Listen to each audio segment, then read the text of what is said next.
Hey, it's Riamsu here, and today we're going to be reviewing one of my absolute favorite dinosaurs. Ever since I was a little kid, I had a fascination with dinosaurs and reptiles. And I just think that they're so interesting and cool, and the history behind them is honestly unimaginable when it's millions and millions of years ago. So check out my little dinosaur right here. She's a sweet baby. The dinosaur that we're going to review today is the Brontosaurus. This behemoth stood at a towering 70 plus feet, weighing in at 36,000 to 49,000 pounds. This creature was such a titan that it was named the Thunder Lizard.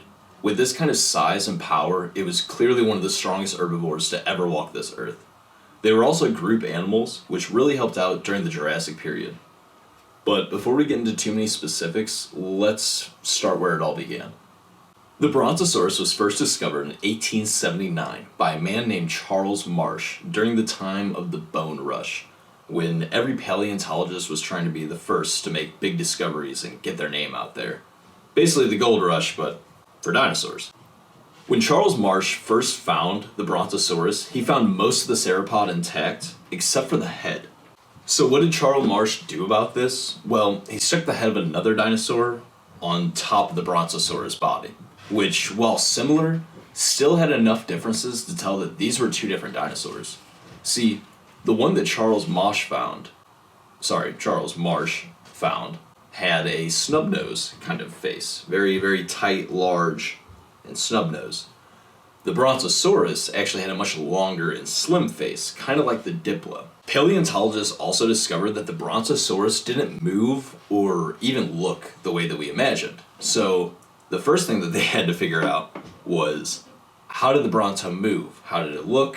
What did it do exactly? When you think of a Bronto, what do you think? Do you think that it stands tall and it grabs the leaves that are hanging from the trees? This was kind of the idea that historians had at first, and definitely the one that they went with. In reality, though, scientists and paleontologists discovered that Bronto's necks were too long and too heavy, too long, too large. There's no way that they could hold their heads up all the way to the top of the canopy trees. So then they had to figure out, well, what did the Brontosaurus really do? The first part to figure out was, what did the Bronto exactly look like, and what did the Bronto do? You know, this creature had so many theories. They used to believe that the Bronto had to be submerged in water just to keep its head lifted that high with the buoyancy. The scientists, and they had all these kind of crazy ideas.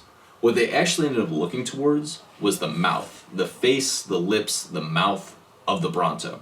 See, they kind of had this assumption later down the road that maybe the Bronto had some DSLs. Just like a moose has DSLs, where it can have the nerves independently move different parts of the lips, they needed to see if the Bronto had that as well. That could be a big discovery. So, a moose has a big hole right through its head for nerve endings, large nerve endings that control the lips. Did the Thunder Lizard also have a large hole in its head? Yeah, you bet it did. Huge, huge hole for huge, huge dinosaur nerve endings.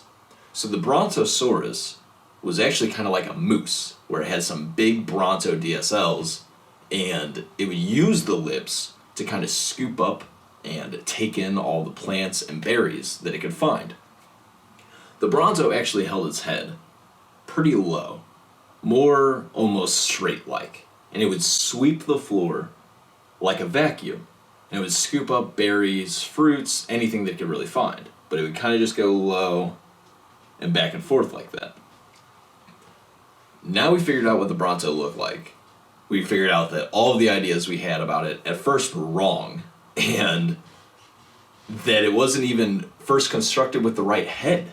In conclusion, the Brontosaurus was one of the strongest, tallest, most bad herbivores to ever walk this earth. It's my favorite dinosaur. I have a tattoo of Bronto on my chest. They're just so cool to me.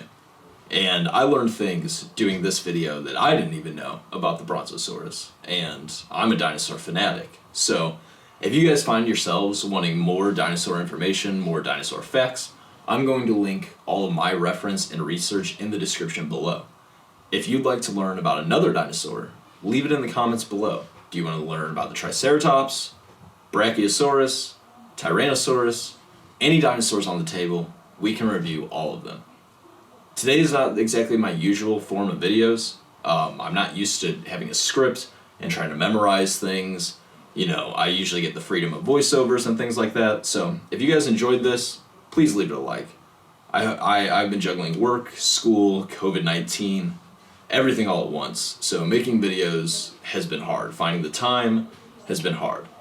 So this one took some time. I hope you enjoyed. Riamsu and his little dinosaur. We'll see you next time.